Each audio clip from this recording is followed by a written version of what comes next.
adaptation.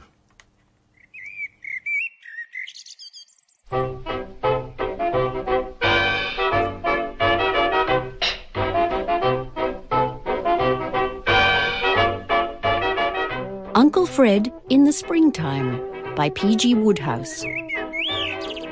Starring Alfred Molina, Patricia Hodge, Rufus Sewell, Lloyd Owen, Christopher Neame, Simon Templeman, Matthew Wolfe, Sophie Winkleman, Martin Jarvis, and Jared Harris. Ian Ogilvy is the voice of P.G. Wodehouse.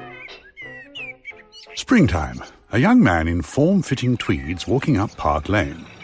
An observant passerby scanning his face might have discerned on it a keen, tense look, like an African hunter stalking a hippopotamus. Right-ho, Pongo, old top. Tally-ho. And he would have been right. Pongo Twistleton was on his way to try to touch Horace Davenport for £200. Perhaps you would not mind waiting in the library, Mr. Twistleton, sir. The sitting room is in some little disorder at the moment. Spring cleaning? No, sir.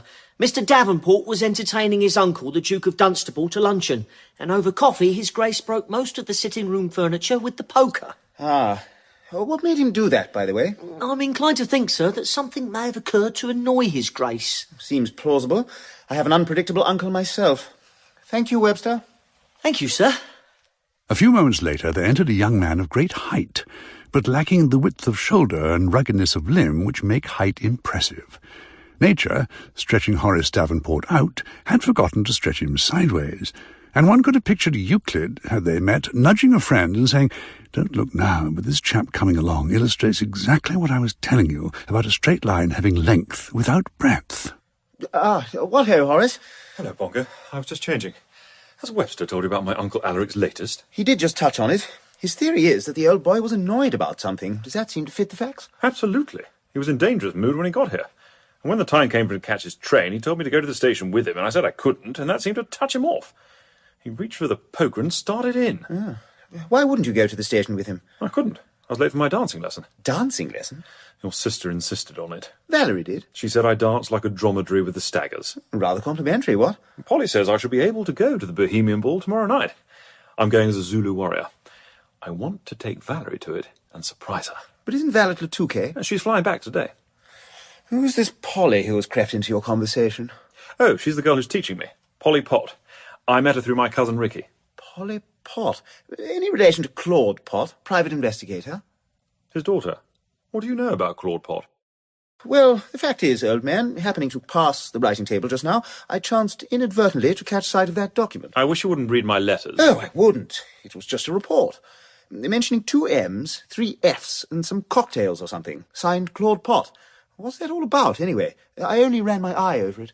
So now I suppose you'll tell Valerie I had her watched by detectives while she was at Latuke. Great Scott, was that it? Yes, bit unfair on your sister, I know, having her spied upon. I should say so. But, Pongo, it was the Drones Club weekend at Latuke.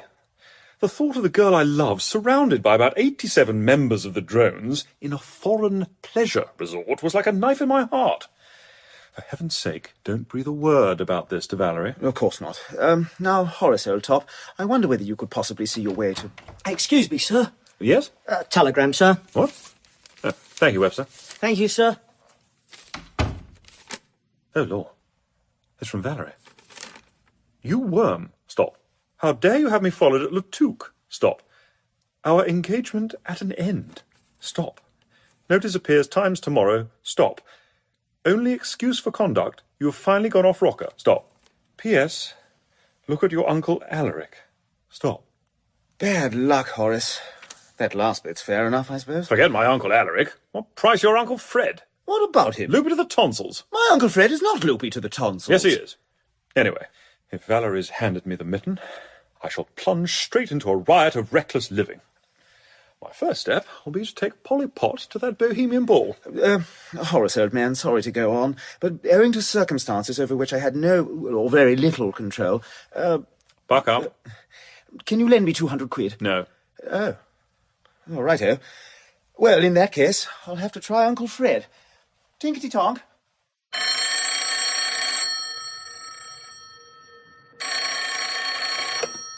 Ickenham, good morning. Uncle Fred, it's me, Pongo. Why, Pongo, my boy, and what a morning down here in Hampshire. The yeast of spring is fermenting in my veins, and I am ready for anything. You've just missed the big white chief.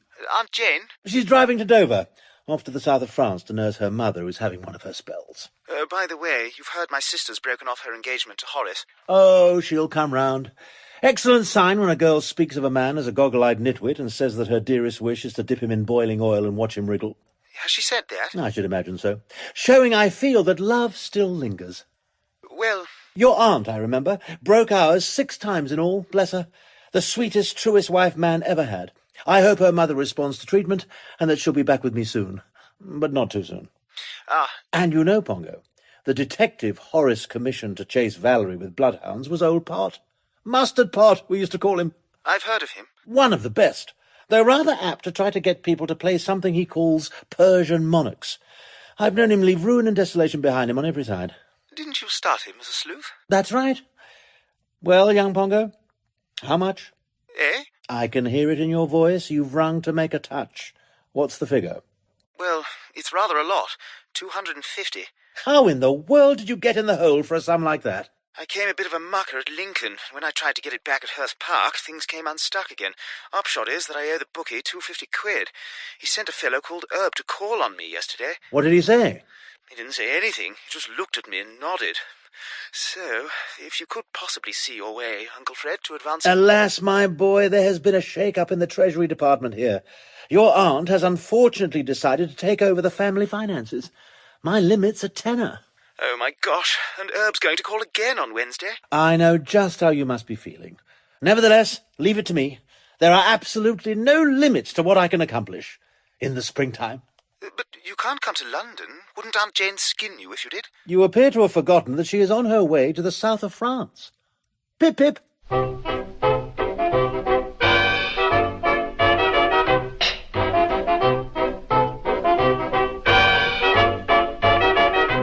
Having put the finishing touches to his nephew's sitting room, Alaric, Duke of Dunstable, had caught the train to Market Blandings in the county of Shropshire. He dispatched a postcard some days previously announcing his impending arrival. The postcard had had a mixed reception at the Blandings Castle breakfast table.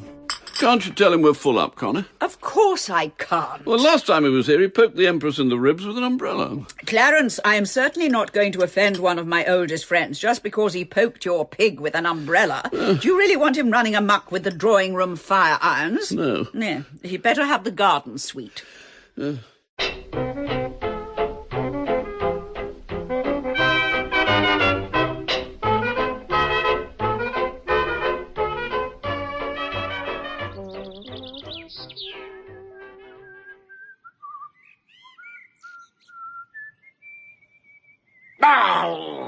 Good morning, Alaric. Oh, is your bed comfortable? Morning, Connie. That whistling. I must get up. Have the car ready to take me to the station directly after lunch, will you? Got to go to London. But you only came last night. Doesn't matter. I've just glanced through the Times. My nephew Horace has gone and got his engagement broken off to the Twistleton girl. But why? How the dickens should I know? I've got to go and find out. She was Lord Ickenham's niece, wasn't she? Still is. I know Lady Ickenham, but I've never met him. They say he's very eccentric. He's potty. Everybody's potty nowadays. Except a few people like myself. Look at Clarence. Ought to have been certified years ago. Don't you think it's simply that he's dreamy and absent-minded? Absent-minded be blowed. He's potty. So's Horace. So's my other nephew, Ricky. Writes poetry, and now he wants to sell soup. Sell soup? Yes. He had the impertinence to ask me to give him £500 to buy an onion soup bar. I refused, of course. He was as sick as mud. Not so sick as Horace will be, though, when he's finished with me. I shall start by disemboweling him. Go and order that car. Couldn't you tell Mr. Baxter to go and see Horace? He's still in London, isn't he? Baxter? Yes, he is, the scrim-shanking, four-eyed son of a whatnot. But I'm not going to have my nephew, half-witted though he is, subjected to the inquisition of a dashed secretary. I know. My nephew Bosom is going to London this morning. Bosom? Lord Bosom, Clarence's son. You've seen him. He's very pink. He's down here for the Bridgeford races. Why couldn't Horace drive him back here? Then you could have your talk with him. First sensible word you've spoken since you came into this room. Tell Bosom to rout him out and bring him back, alive or dead. I've got to get up. Where's Clarence? Down at the pigsty, I suppose. Don't tell me he's still mooning over that pig of his. He's quite absurd about it. Quite crazy, you mean? That pig is a very bad influence on his life. And if something isn't done soon to remove it, you'll find him suddenly sticking straws in his hair and saying he's a poached egg. Talking of eggs, send me up a dozen. A dozen? How would you like them done? I don't want them done at all. I want to throw them. A fella's been whistling under my window for hours. Hark, there he is again.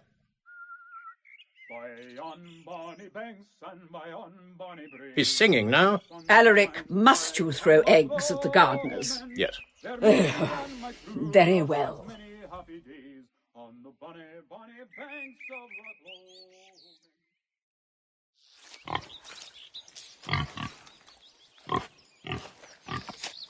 That's it, my beauty. A good breakfast, huh? That's it. Good morning, Clarence. What? Oh, morning, Alfred. Seen Bosom anywhere? I want a word with him. He's going to London today to bring Horace here. His engagement's been broken off. Eh? My son Bosom's engagement? He's married, I'm pretty sure. Not Bosom's engagement, Horace's. Who is Horace? My nephew. And he is engaged? He was to Ickenham's niece, Valerie. Oh, Ickenham. I know Ickenham. Friend of my brother Galahad. He used to be thrown out of nightclubs together. Unpredictable, as I remember. Pleasant fellow. Well, perhaps your nephew's interested in pigs. You know my sow, Empress of Blandings, I think, Alaric. There she is. I believe you met when you were here in the summer. Yes. Disgusting. I beg your pardon? That pig is much too fat. Look at her, bulging. Well, she's supposed to be fat. She's already been given 2 medals for being fat. Don't be silly, Clarence. What would a pig do with medals? There's only one word for that pig, gross. Now, Alaric... I don't suppose she gets a lick of exercise from one week's end to another. What she wants is a cracking good gallop every morning and no starchy foods. That would get her into shape. What? Hand me back my pastel. Much obliged. Now, look. Are you under the impression that I want to enter my pig for the Derby? I wouldn't, Clarence. She might not win. And then you would have had all your trouble for nothing. Huh? What you want is to get her out of your life. Huh? I tell you what, I'll take this pig over, lock, stock and barrel. Take her over? Yes. Have her sent to my place in Wiltshire. I'll wire them to expect her. In a few weeks' time, she'll be a different creature. Keen, alert, eyes sparkling. And you'll be different, too. Brighter, less potty. Ah, there's Bosom. Hi, Bosom. Half a minute, Bosom. I want a word with you. Oh. Clarence? Clarence, I am very worried about Alaric. He seems to have got so odd. He was asking me for eggs to throw at the gardeners. Odd, I should say it was odd. He wants me to give him the Emperor's. Does he? Well, then, of course, you will have to. Hand me back my pastel. God bless my soul. Do you imagine for an instant... And you imagine for an instant that I'm going to run the risk of having Alaric career through the castle with a poker. That's what he does when he's riled. I do not intend to have my home wrecked for the sake of a pig. But Connie... There is no use arguing about it. If he wants the pig, he must have it. Some 10 minutes later, seated in the cloistered coolness of the library, vainly trying to concentrate on whiffle on the care of the pig, and feeling helpless in a hostile world, unusually for the 9th Earl, he had an idea. The Earl of Ickenham! Bless my soul, man like that, 100 ideas for saving the Emperors. But then the Earl of Emsworth's gleam died away. While this ghastly duke remained on the premises, there wasn't the slightest hope of Connie allowing him to get away even for a night. Boys who stood on burning decks had a better chance of leaving their posts than the Master of Blandings when there were visitors. Clarence, did you tell Alaric you wanted to enter your pig for the Derby? No, I told him I didn't. Then he misunderstood you. He said you did. And he wants me to get a brain specialist down to observe you. I like his dash cheek. So you must go to London immediately. Eh? London? Now, please, Clarence, don't be difficult. This is vitally important. Ever since Alaric arrived, I've been feeling that he ought to be under the observation of some good brain specialist. Do you know Sir Roderick Glossop? Never heard of him. He's supposed to be quite the best man in that line. Now, I want you to go to London and explain the whole situation to him, assure him that expense is no object, and that he must come back with you. He will then tell us what is the best thing to be done about poor Alaric. You must catch the 2 o'clock train. Very well, Connie. if you say so. I do say so, Clarence. Say, Beach. My lord? Beach, I want you to telephone Ickenham Hall, Hampshire. Personal call to Lord Ickenham. Very good, my lord. And when you get it, have it put through to my bedroom. Certainly, my lord. London.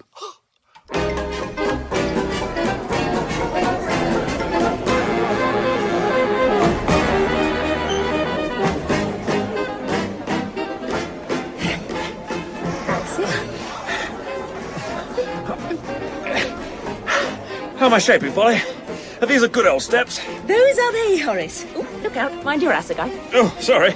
Sorry, I beg your pardon, sir. Not at all, sir. Think nothing of it. Your money or your life. Splendid costume. Brigand, I take it? You take it correctly, sir. I am a brigand. Whee! Polly! Polly! Oh, look out. It's Ricky. Now, Ricky. Polly! What's this, Davenport? Hobnobbing at a fancy dress ball? Wait, Ricky. Out of my way. Horace, I'm going to break your neck, you black-bottoming excrescence. What? I didn't know poets broke people's necks. Anyway, it's a Charleston. I'm giving Horace dancing lessons, Ricky. You know that. Well, he's giving me the pip. Dancing lessons. Dance to this, you creeping Lothario. Ah! And you? Take that! Ah! Oh, sorry, I misjudged the distance. Ah! Give me that assegai. Oh, Ricky! Get it out.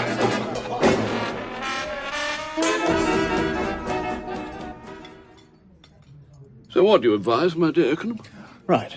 We have here a knife, a radish, and a piece of bread. In other words, one pig, one sister, one duke. Oh, yes. The duke wants the pig. The sister says he's got to have it.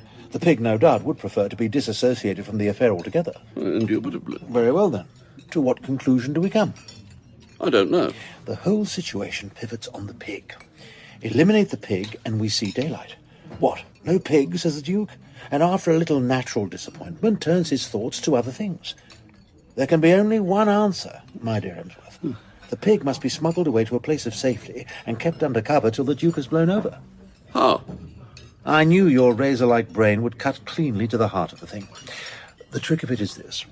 You creep out by night with an accomplice, and one shoving and one pulling, you load the animal into some vehicle and ship her off to my family seat in Hampshire, where she will be looked after like a favourite child till you are ready to receive her again.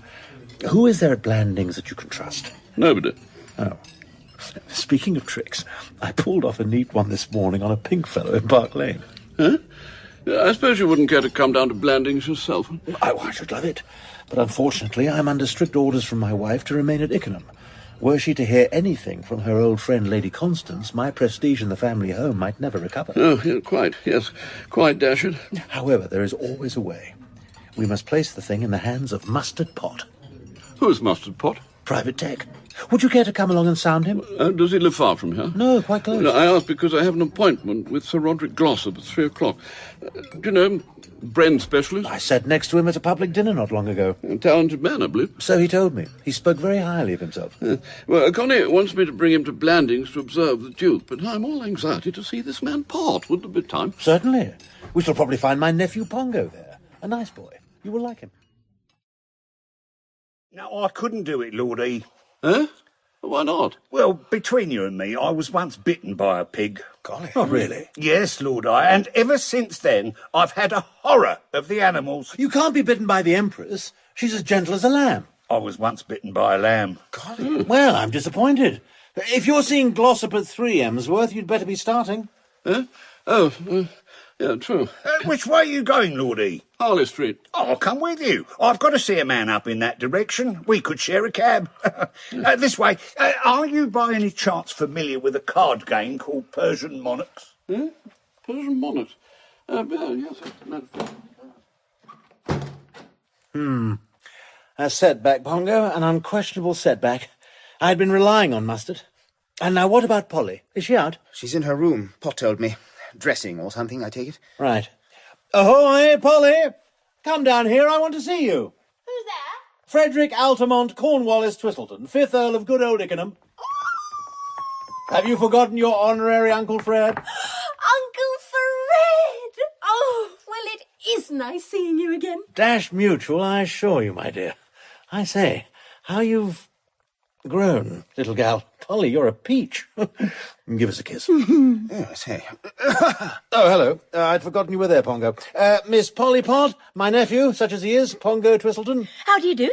How do you do? I mean, how do you do? Won't you sit down? What I'd really like to do is to lie down. I'm a wreck, Uncle Fred. I was up nearly all last night at a fancy dress dance. We know all about the Bohemian Ball, my child. That is why we are here. We have come on behalf of Horace Davenport, who I am informed by Pongo here is still in a state of alarm and despondency on account of your young man's unfriendly attitude. Ricky was marvellous last night. You ought to have seen him trying to dodge Horace's spear. Well, he now speaks of going round to see Horace and breaking his neck. Yes, Ricky's got rather a way of wanting to break people's necks. Well, could you get in touch with your Ricky and assure him that this won't be necessary, because... Come on, Pongo. Because Horace's behaviour towards you has always been scrupulously correct. Oh, I've calmed Ricky down now. He's forgiven Horace. I'll ring Horace and tell him, shall I? On no account. Pongo will handle the whole affair.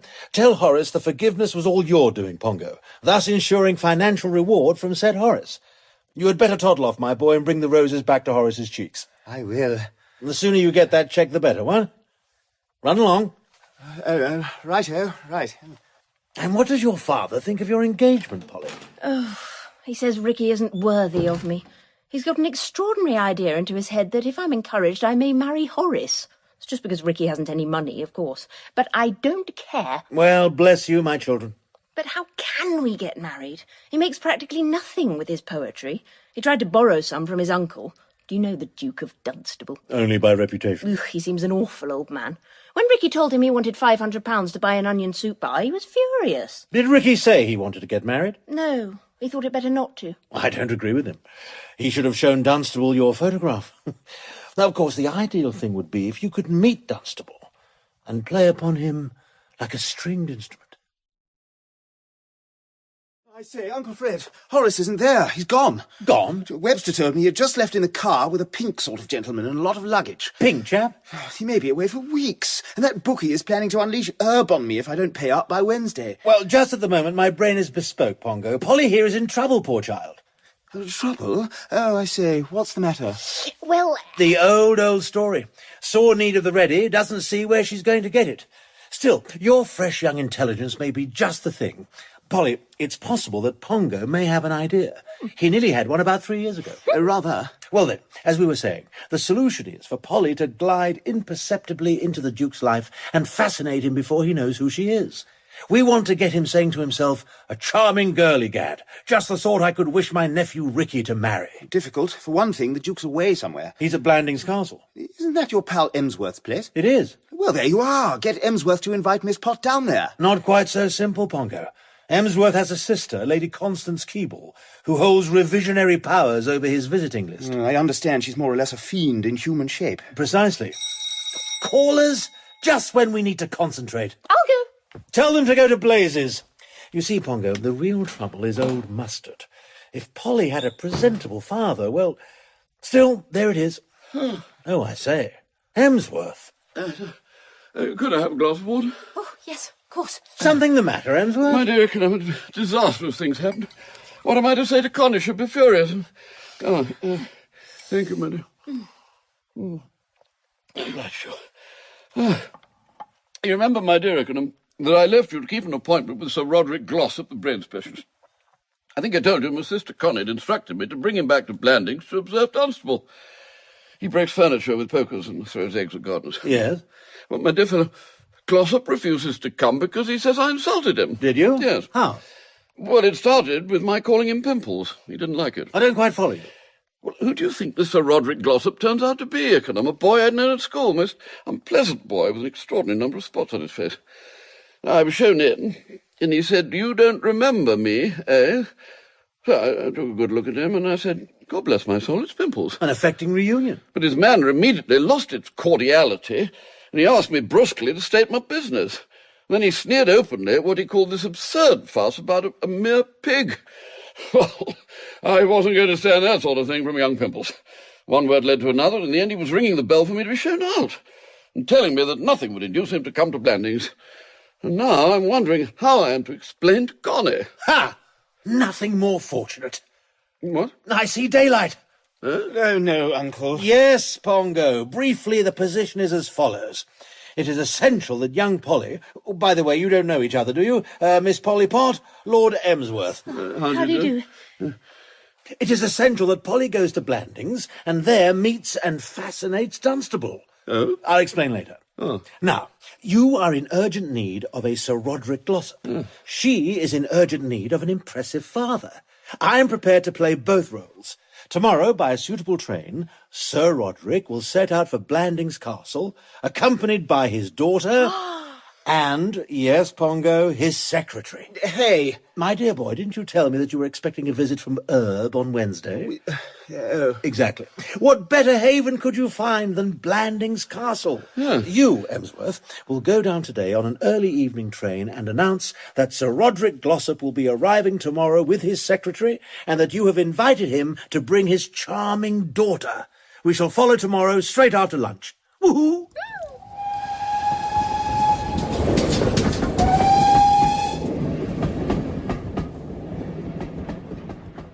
Now, a thing we have got to get settled before our arrival is the question of names.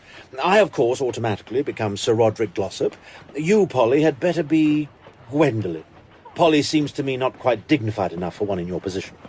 But what of Pongo? Don't worry about me. They're going to call me this man. Lady Constance will say Ptarmigan, addressing the butler. Actually, Ptarmigan isn't a bad name.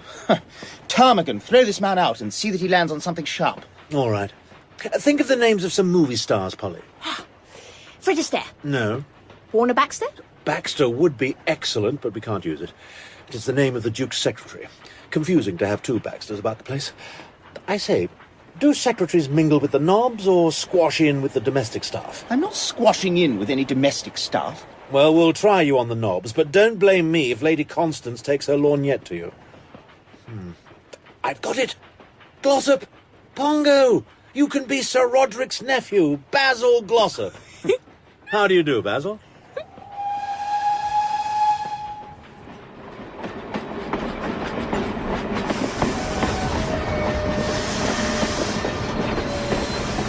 Market Blandings Station.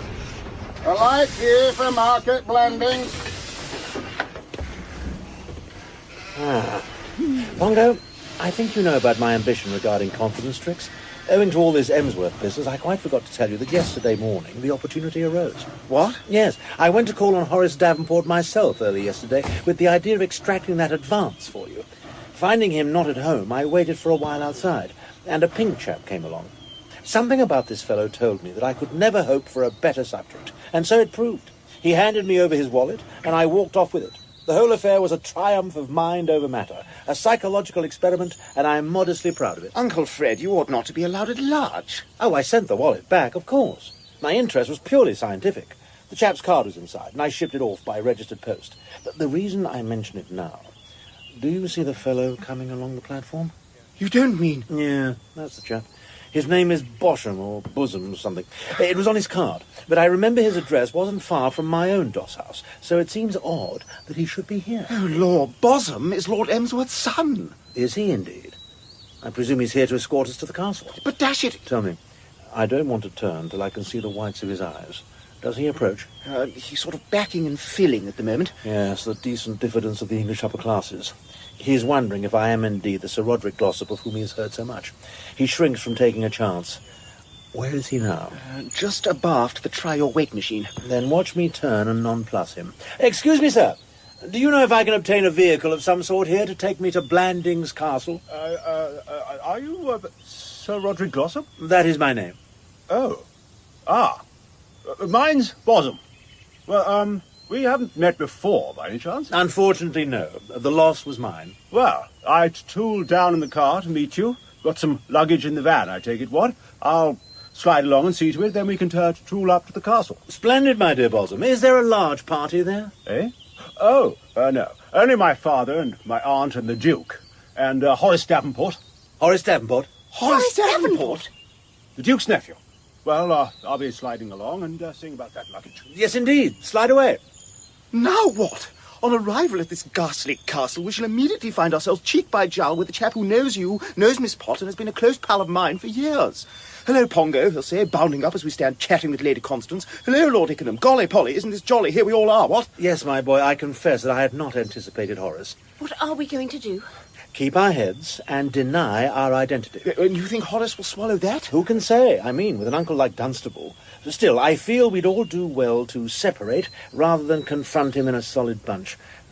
I shall walk to the castle, allowing you and Polly to go on ahead in the car and pave the way. All you have to do when you meet Horace is to give him a cold stare and say that your name is Basil.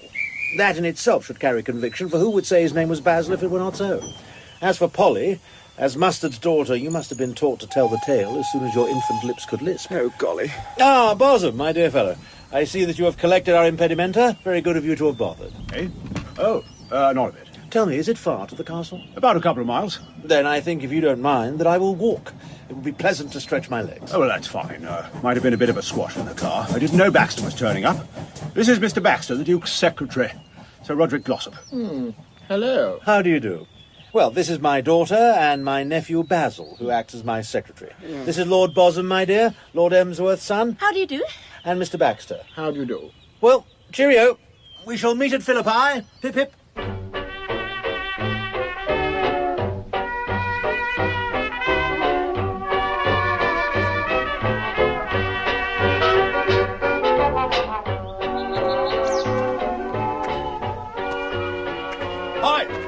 I say, hi! Hi! You're the brain chap. I am. How do you do? Phew. The others are in the hall having drinks and things. When I heard you were walking up, thought I'd come along and meet you. Dunstable's my name, Duke of Dunstable. Let's carry on. Now, I want to talk to you before Connie stuffs you up with all that nonsense. Connie? Emsworth's sister, Lady Constance Keeble. She's like all women, won't face facts. She'll try to make you think that her brother is simply absent-minded. Don't let her fool you, the man's potty. Indeed. No question about it, the whole family's potty. You saw Bosom at the station. There's a loony for you. Goes up to London and lets a chap play a confidence trick on him. Give me your wallet to show you trust me, says the chap. Righto, says Bosom. So you can get a rough idea what Emsworth must be like. Shall I tell you about Emsworth? Do. He's got a pig. He's crazy about it. He wants it to run in the Derby, he told me so himself. I doubt if the stewards would accept a pig. You might starch its ears and enter it as a greyhound for the Waterloo Cup, but not the Derby. Exactly. Well, that shows you. Think you can cure him? I seldom fail. In that case, while you're here, I wish you would take a look at my nephew Horace. Why? Is he giving you cause for anxiety? Acute anxiety. You see... Wait a moment. God, that whistling fella again. I beg your pardon? Chap who comes whistling and singing outside my window, and always Loch Lomond, a song I've hated all my life. I've been trying to get to grips with him, and he eludes me. I've got a dozen best new-laid eggs in my room, and sooner or later... But I was telling you about Horace. Your nephew, you say? One of them, my late brother's son, he's potty. The other's my late sister's son, Ricky. He's potty, too. My late brother was potty, so was my late sister. And where would you rank Horace in this galaxy of goofiness, above or below the family average? After what happened in the hall just now, most emphatically above. What happened? Well, it showed me that I'd wronged that chap Baxter. I expect you met Baxter at the station, my secretary. He should have come down to Blandings with me, but he insisted on remaining in London, claiming he had work to do. I didn't believe him. My feeling was that he was planning to go on some toot. When Horace told me this morning that he'd seen him at some dance or other a couple of nights ago, leaping about all over the place in the costume of a Corsican brigand, I was ready for him. The moment his foot crossed the threshold just now, I sacked him. And then this thing happened. You were going to tell me about that, weren't you? I am telling you about it. Connie had taken your daughter to show her the portraits in the gallery, leaving Bosom and your nephew and myself in the hall. And in comes Horace. No sooner had I directed his attention to your nephew than he gives a jump and says, Pongo. Your nephew looked taken aback and said that his name is Basil. Horace, you see, had mistaken him for a friend of his. Well, nothing so very remarkable about that, you're saying. Might happen to anyone, quite. But mark the sequel. Right on top of this, Connie comes back with your daughter. She's charming. I have not met Lady Constance. Your daughter, I mean. Oh, very. Her name is Gwendolen. Well, so she told us. But that didn't stop Horace from going up to her and calling her Polly. Why, hello, Polly, were his exact words. That's what made me realize that matters were grave. I've always been uneasy about Horace's mental condition.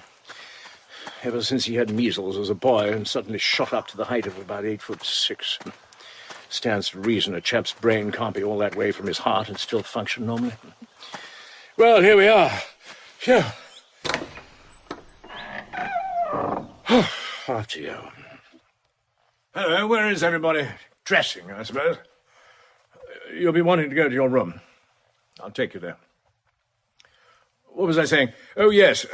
I then remembered that Horace thought he'd seen Baxter at this ball affair, and it suddenly struck me that he must have developed, I don't know what you call it, but I suppose there's some scientific term for it, when a fellow starts seeing things. You mean a sublunary medulla oblongata diathesis? Very possibly. I can see now why that girl broke off the engagement. No girl wants a potty husband. It's dashed hard not to get one nowadays. Here's a room. I wish you'd see what you can do for the boy. Can't you examine him or something? I shall be delighted. Just give me time to have a bath. I seem to have got quite a lot of Shropshire on my person. The moment I've removed it, I will be at his disposal. Good. What with him and Bosom and Emsworth and that whistling fellow, I feel as if I were living in a private asylum. I'll see you at dinner. The events of the evening had come as a great shock to Horace Davenport. The double hallucination he'd so recently experienced, coming on top of the delusion he'd had about seeing Baxter at the ball, had rendered him apprehensive in the last degree. So he had welcomed the suggestion that he should get together with Sir Roderick Glossop, nerve specialist, for a quiet talk. But now, so all his senses told him, he was suffering yet another hallucination. Sir Roderick Glossop? Yes. Really? Certainly. My name's Davenport. Of course, yes. Oh, come in, my dear fellow. You won't mind if I dress while we're talking? I haven't left myself too much time. I say, do you by any chance know a man named Lord Ickenham? Lord Ickenham? Yes, I've met him. You're amazingly like him, aren't you? Well, that's a thing nobody has ever said to me before, considering that Lord Ickenham is tall and slender, while I am short and stout. Short? Quite short. And stout? Extremely stout. Oh, golly. You really must forgive me. Your uncle gave me your case history. Was that the first time this sort of thing happened? Yes. Can you suggest anything that might account for it? Well, I was wondering if lupiness is hereditary. I mean, if a chap's got a dotty uncle, is he bound to catch it? I wouldn't say it was inevitable. How dotty is your uncle? Fairly dotty. I see. Had your father any such structural weakness? No. No, he was all right. He collected Japanese prints. He didn't think he was a Japanese print? Oh, no, rather not. Then that is all right. There need be no real anxiety. I am convinced that all we are suffering from is some minor nervous lesion, brought about possibly by worry. Have we been worried lately? You bet we have. Then what we need is a long sea voyage. But, Dasher, we're a rotten sailor. Wouldn't Bournemouth or somewhere do? Oh, Bournemouth would be just as good. We came here in our car, did we not? Bovey Paulson two-seater, yeah. Then directly after dinner, I advise that we steal quietly off and drive to London. Having reached London, we can pack anything that may be necessary and go to Bournemouth and stay there. And you think that'll put us right? Unquestionably. One other point. Would there be any medical objection to just one good, stiff, energetic binge in London? You see, we do rather feel as if we wanted taking out of ourselves at the moment. My dear boy, it is what any member of my profession would advise.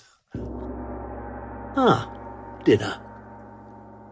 A lengthy conference with his hostess in the drawing-room delayed Lord Ickenham after dinner, and it was only when the subject of the Duke had been thoroughly threshed out between them that he was able to tear himself away. He found Pongo in the billiard-room. That man Baxter, Uncle Fred, keeps asking me questions about my methods of secretarial work. He gives me the creeps. I have felt the same thing myself. If you ask me, Pongo, Baxter suspects. Then I'm jolly well going to get out of this. Impossible. Have you forgotten that Polly has to fascinate the Duke and will be lost without you beside her? Where's your chivalry? Besides, I shall require your help in snitching the pig. What? No. I was forgetting. You're not abreast of that side of our activities, are you? No. Emsworth has a pig. The Duke wants it. Emsworth would like to defy him, but dare not, owing to that twist in the other's character which leads him, when defied on any premises, to give those premises the works with a poker. So, on my advice, Emsworth is resorting to strategy. I have promised him that we will remove the animal from its sty, and you will then drive it across country to Ickenham, where it can lie low, till the danger is past. Oh, so I'm to become a blasted pig chauffeur, am I? A brilliant summing up of the situation.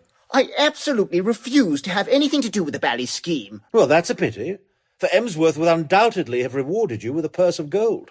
This pig is the apple of his eye. Noblesse would have obliged. And remembering herb, you could do with a purse of gold just now, could you not? Oh, I didn't think of that. Start pondering on it now, Pongo. And while you are doing so, I will show you how billiards should be played. Watch this shot. One moment, if you please. My dear Baxter, looking for me? I should be glad if you could spare me a moment, Glossop. You have not come to consult me in my professional capacity, I trust? We have not been suffering from delusions, have we? I never suffer from delusions. No, I should imagine not. Well, come on in. Push off, Basil. He can remain. What I have to say will interest him also. Oh, right. Stay, Basil. Let me just...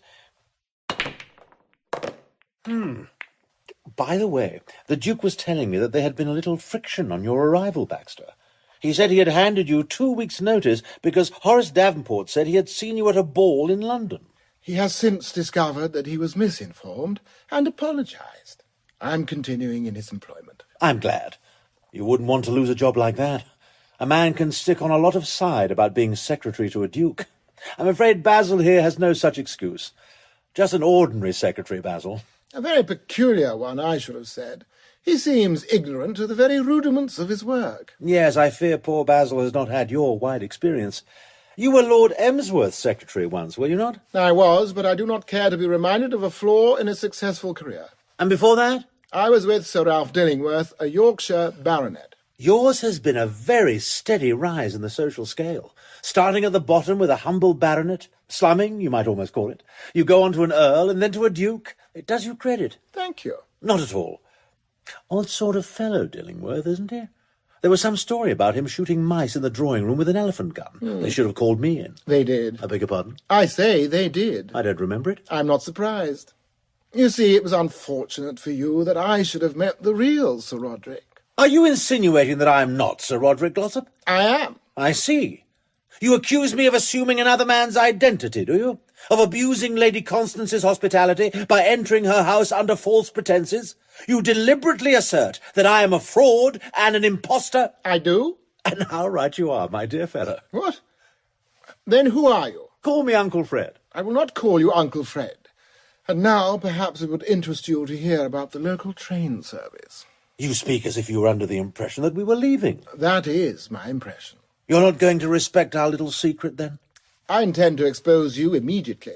Even if I assure you that we did not come here after the spoons, but rather to do two loving hearts a bit of good? Your motives do not interest me. You're a hard man, Baxter. I do my duty. Not always, surely. How about the toot in London? I don't understand you. You went to that Bohemian ball. Horace Davenport saw you there.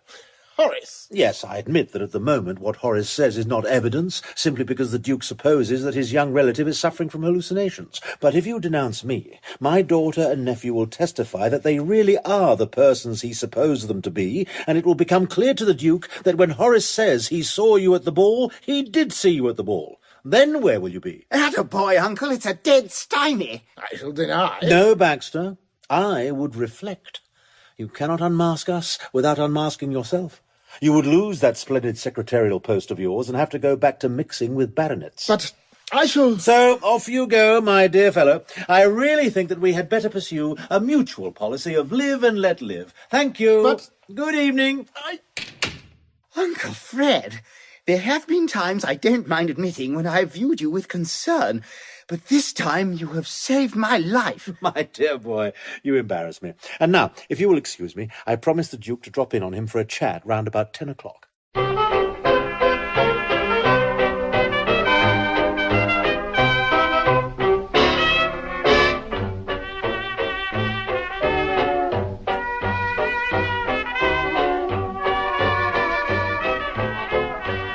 Mr. Baxter, Are you sure? He admitted it to me personally, Lady Constance. But he's such a charming man. Naturally, charm is the chief stock in trade of persons of that type. Oh, dear. There appears to be something about Blandings Castle that attracts impostors as catnip attracts cats. I suppose he's left the house. Well, no, Lady Constance. A difficulty has arisen. What difficulty? I have to confess the scoundrel has got me in something of a cleft stick. A cleft stick? Well, if I made anything in the nature of an overt move, it would result in my losing my post. It is my intention ultimately to become the Duke's man of affairs, in charge of all his interests. I hope I can rely on you to do nothing that will jeopardize my career. But is there nothing to be done? Are we to allow this person to remain and loot the house at his leisure? He is not here with any motive of robbery. I deduce that he has come in the hope of trapping Horace Davenport into marriage with that girl. It has now come back to me where I have seen her, at that poor Earl somewhere in London. Presumably, she has followed him here with the idea of compelling him to marry her. I am appalled. But what can we do? Surely, Lady Constance, a hint from you to the Duke that his nephew is in danger? After all, the daughter of a brain specialist, as she is pretending to be, is hardly... Quite right, Mr. Baxter. Alaric has always been a perfect snob.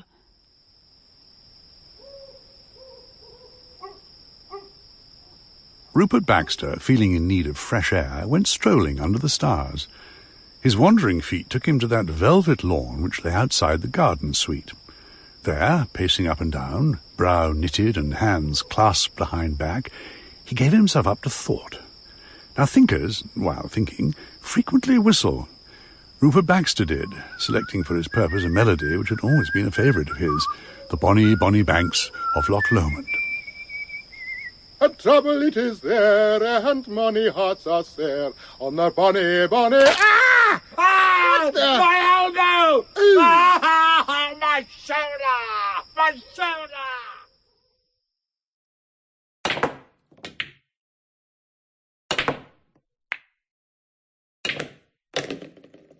Jolly well played, Basil. No, not at all, Lord Barsham.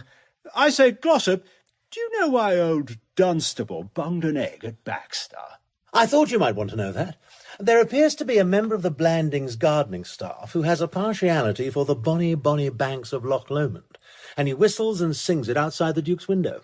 As a result, the Duke has for some time been lying in wait for him with a basket of eggs. Tonight, for some reason which I am unable to explain, Baxter put himself on, as an understudy. The Duke and I were in the garden suite, chatting of this and that, when he suddenly came on the air, and the Duke, diving into a cupboard like a performing seal, emerged with laden hands and started to say it with eggs. I should have explained that he has a rooted distaste for that particular song. Oh, there you are, Bosom. Ah, Lady Constance, I've just been telling the boys about the Duke's unfortunate accident. Bosom, I would like to speak to you. Sir. Follow me. Certainly, Aunt Connie. That's dashed odd, Pongo. Surely her manner was frigid? I don't know about her manner. Her eye was piping hot. Warm eye, cold manner. Can Baxter have been blowing the gaff after all? But no, he wouldn't dare. Anyway, our pig-snitching scheme is off. Purses of gold are not to be, I'm afraid. The Duke's strangled hold on Emsworth, you will recall, was the threat of wrecking the home with a poker. This accident, of course, has rendered him incapable of any serious poker work for some time to come. And Emsworth, seizing his advantage, has notified him that he cannot have the pig. Well, a purse of gold would have come in handy, but better to give it a miss, I suppose, than pass a night of terror in a car with a pig, what? Yes. Though another complication has arisen, which is going to make it a little difficult for us to linger here and look about for ways of your collecting cash from Horace. Oh, my gosh, what's happened now? You know Polly's minstrel boy? The poet with a punch? Ricky, what about him? He will shortly be with us. What? Yes, he's joining the troupe. The Duke confided in me. That pig, he said, had been definitely promised to him, and if Emsworth thought he could double-cross him, he was dashed well mistaken. The Duke intends to steal the pig, and has sent for Ricky Gilpin to come and do it. But if Ricky meets Miss Pott, we shall be dished. She's his intended, for God's sake. You can't fool a hard-headed fellow like that, the way we did Horace. Well, he won't actually be in residence. The Duke's instructions to him were to take a room at the Emsworth Arms. He may not meet Polly. A fat chance. Pretty obese, I admit.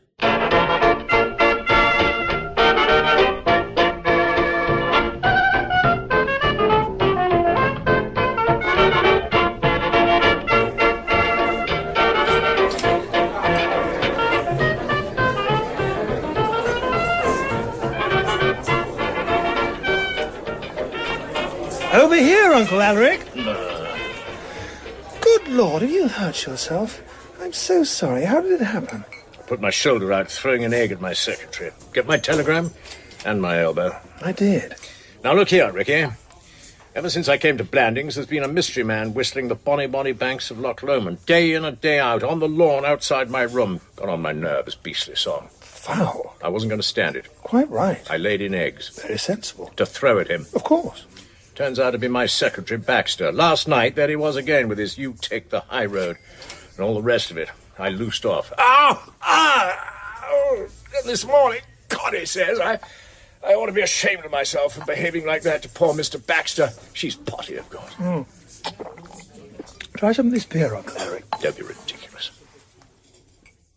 Lady Constance Keble was a gifted raconteuse. She had the knack of telling a story in a way that left her audience, even when it consisted of Lord Bosom, with a clear grasp of what she was talking about. After a shaky start, Lord Bosom followed her like a bloodhound. So do you understand, Bosom? Absolutely, Aunt Connie. Blandings Castle is overrun, not with mice, but impostors. What ho? Impostors. You understand? Impostors. What ho? Then, by Jove, it turns out that this bird was the bird after all. Oh, Bosom. What? Really, there are times when you're exactly like your father. No, the confidence-trick bird. Dash it, you can't have forgotten me telling you about the suave bimbo who got away with my wallet in Park Lane. You don't mean... Yes, that's just what I do mean. When I met him at the station, the first thing I said to myself was, what ho, the bird. And then I said to myself, no, not the bird, because you had told me he was a big bug in the medical world. Oh! But now you tell me he isn't a big bug in the medical world. Bosom, this settles it. Mr. Baxter was wrong. He thinks these people have come down here to trap Horace Davenport into marrying the girl. I don't believe it. They're after my diamond necklace. We must act immediately. What ho?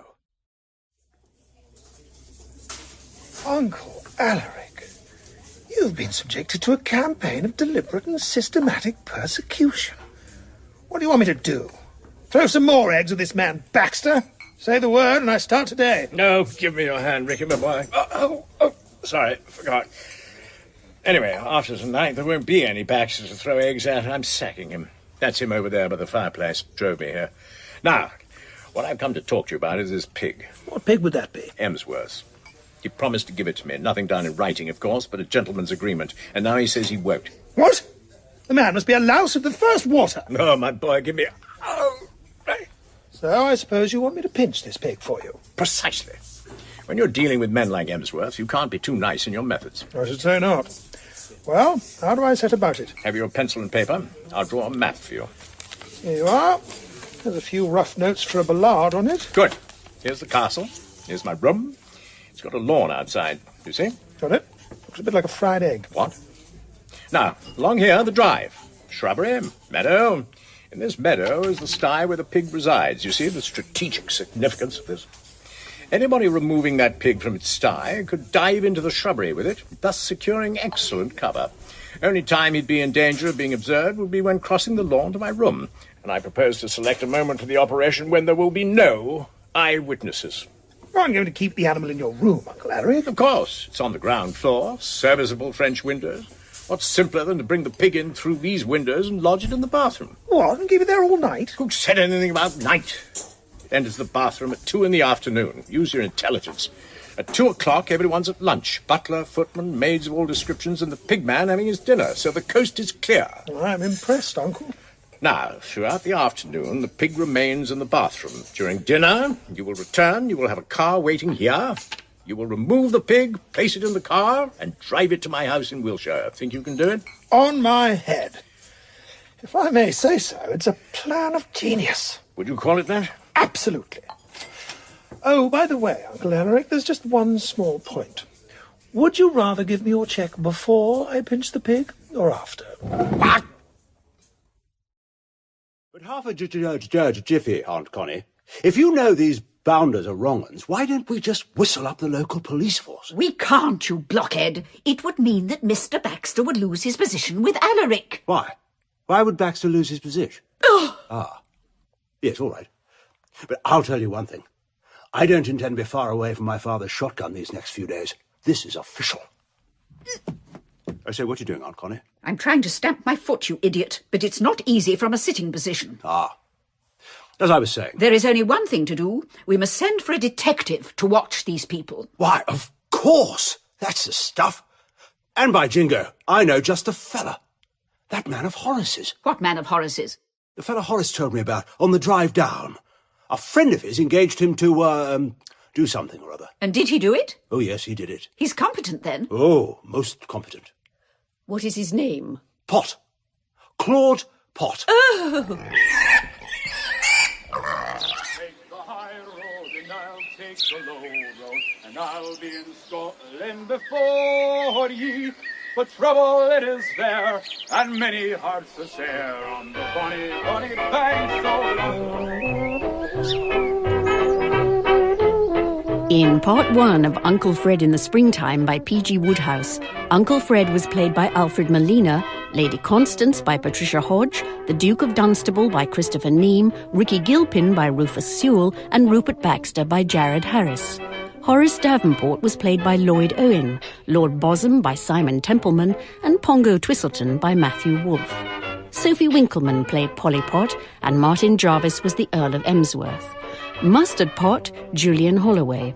Webster, Darren Richardson. The Porter, Alan Shearman. The Singing Gardener, Mark Holden. And Beach the Butler, Kenneth Danziger. Ian Ogilvy was the voice of P.G. Wodehouse. Uncle Fred in the Springtime was dramatised by Archie Scotney, directed by Martin Jarvis, and is a Jarvis and Ayres production for BBC Radio 4.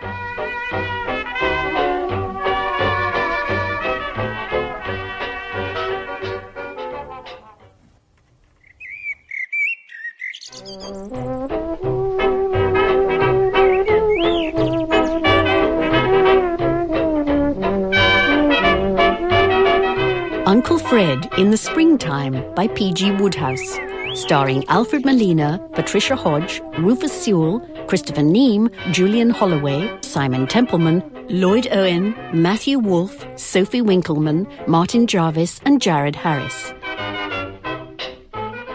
Ian Ogilvy is the voice of P.G. Wodehouse.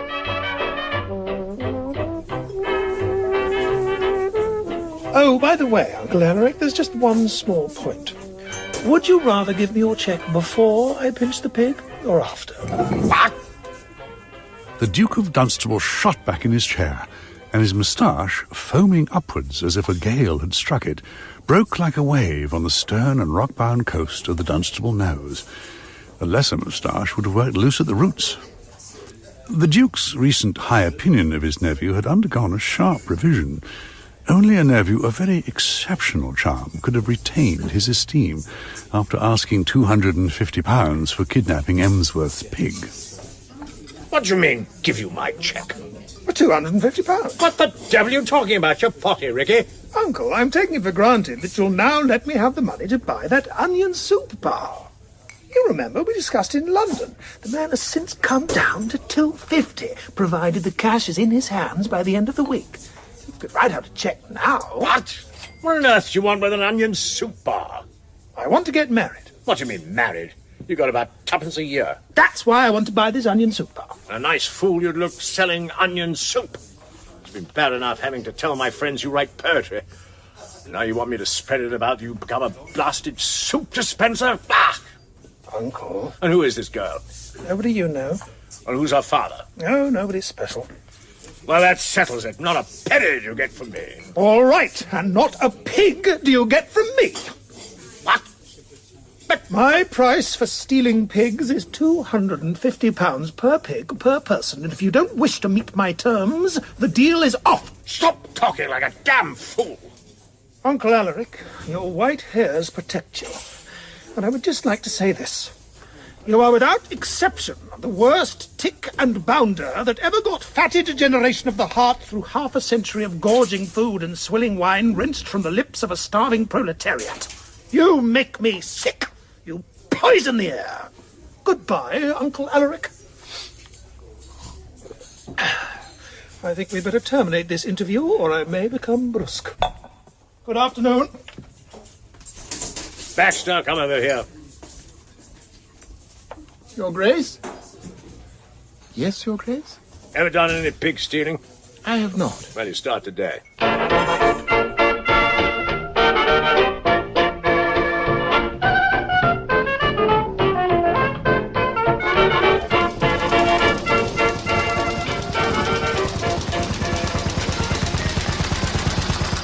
Claude Pott, private detective, was a realist. Where others, getting their initial glimpse of Blandings Castle, usually admired the rolling parkland and the noble trees, he merely felt that the owner of a place like this must unquestionably have what it takes to play Persian monarchs. Little wonder that life looked rosy to Claude Pott when the cab drew up at the front door and he was conducted by Beach the butler to the smoking room, where he found a substantial pink personage warming a solid trouser seat in front of a cheerful fire. Mr. Claude Pott, my lord. Hello, Pott. So, here you are, Pott, what? Splendid. Capital. Thank you, Beach. My lord. Come in, take a seat, my dear old clue collector. Oh, thank you. My name's Bosom.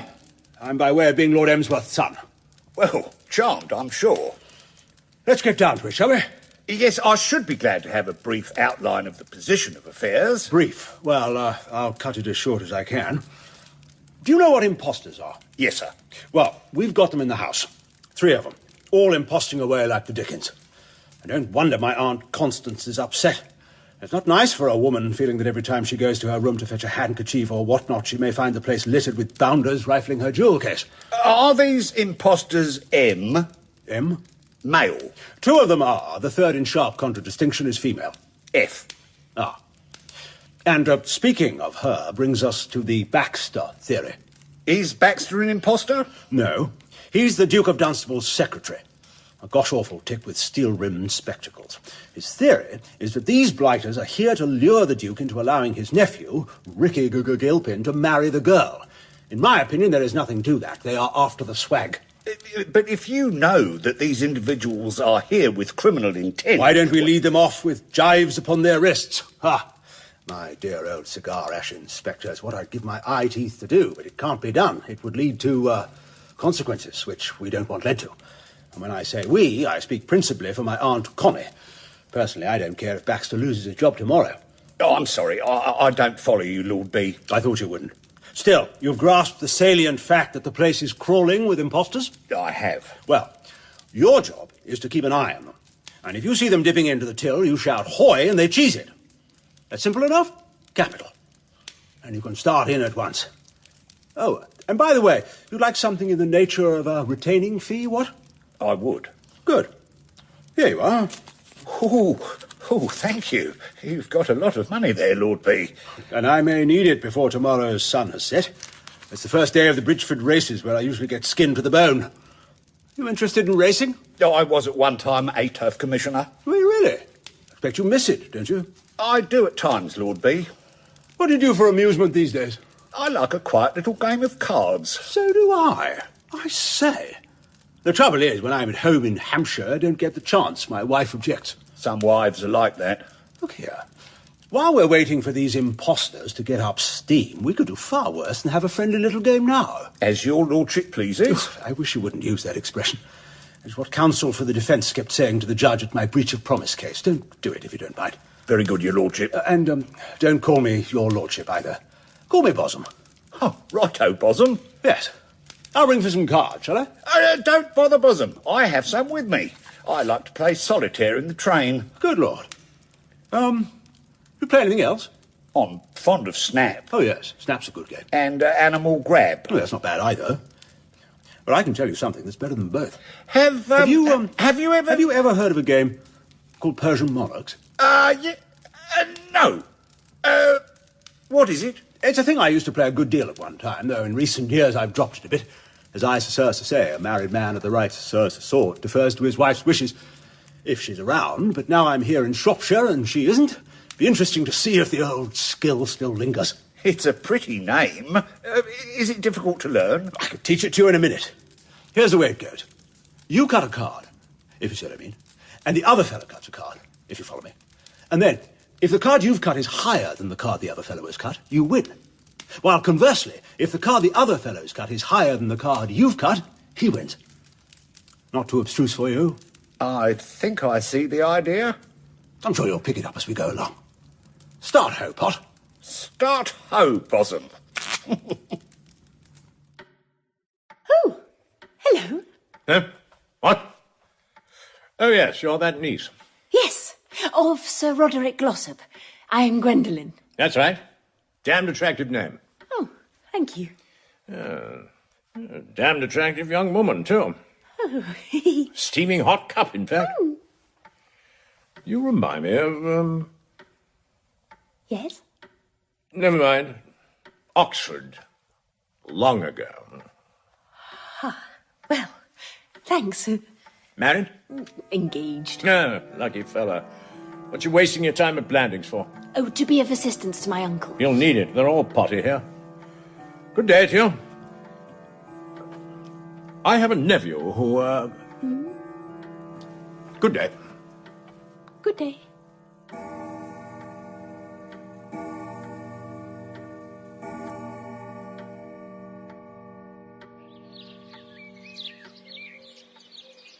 I say, Mustard Pot. Coo, Lord I. What on earth are you doing in the middle of Shropshire, Mustard? Well, it's a secret, Lord I, but I know you won't let it go any further. I was sent for. Sent for? By Polly? Polly? She's not here. Yes, she is. Who sent for you? Lord Bosom. Seems there's impostors in the place, and he wants an eye kept on them. Does he, by Jove? Yes, I'm to keep my eyes skinned to see that they don't walk off with the objet d'art. I see. What did he tell you about these impostors? That there was 3 of them. 2 M, 1 F. Ah. The impostors to whom Bosom refers are, reading from right to left, your daughter Polly, my nephew Pongo, and myself. You're pulling my leg, Lord I. No. Perhaps I'd better explain. But then Lord Ickenham paused for a moment. He just remembered that Mr. Pott did not approve of his daughter's desire to marry Ricky Gilpin. He also recalled that it was her father's hope that Polly would succumb to the charms of Horace Davenport. It seemed to him, therefore, that if Mr. Pott's cooperation was to be secured, it would be necessary to deviate slightly from the actual facts. Polly is in love with Horace Davenport. Eh? Oh, I've dropped a tenner. Oh, here you are. Somebody been leaving you a fortune, Mustard? Tantamount to that, Lord I. Young Bosom, and a nice young fellow he is, was teaching me to play Persian monarchs. How much did you get away with? 250, I make it. That will make a nice little dowry for Polly. Help her to, buy her trousseau. Eh? I'll come back to that later. For the moment, I will be putting you au courant with the position at Blandings Castle. The key to the whole business is that Polly is in love with Horace Davenport. But I thought she was in love with young Gilpin. A mere passing flirtation. No, Horace Davenport is the man, and he loves her just as she loves him. He came down here the day after that dance, and we came the day after, following him. Why? It's quite simple. You know who Horace is, Mustard. The nephew and heir of the Duke of Dunstable. Ooh, I like a duke. And we have come here in the humble capacity of impostors. I'm here in the guise of Sir Roderick Glossop, nerve doctor, because it is essential, if there is to be a happy ending, that Polly shall fascinate the Duke and set him thinking that she is the ideal girl to marry his nephew and heir. This Duke is tough, Mustard. He nails his collar to the back of his neck to save buying studs. Ouch! And you must keep yourself in the background, Mustard. Polly is supposed to be my daughter. Eh? Why couldn't she have come here as my daughter? Well, it just happened to work out the other way. Now, this money you've taken off Bosom, I want you to give it to me, my dear old friend. What? And I will hand it over to Polly as her wedding portion. Oh, Lord, I know. It will be agony. Yes, but I don't approve of a young girl having a lot of money. I wouldn't mind giving her a tenner, but 250? A trifle compared with your peace of mind. If you fail her now, you will never have another happy moment. How about a nice 20? All or nothing, Mustard. Oh, dash it, it's not as if the money would be lost. You can always take it off Horace at Persian Monarchs after the honeymoon. Coo, that's right, isn't it? Of course I can. Here you are, Lord I, 250. Thank you, Mustard. I shall pass it on to Pongo, who's temporarily my son, Basil Glossop, by the way, to hand on to Polly. You'll never regret this, my dear fellow.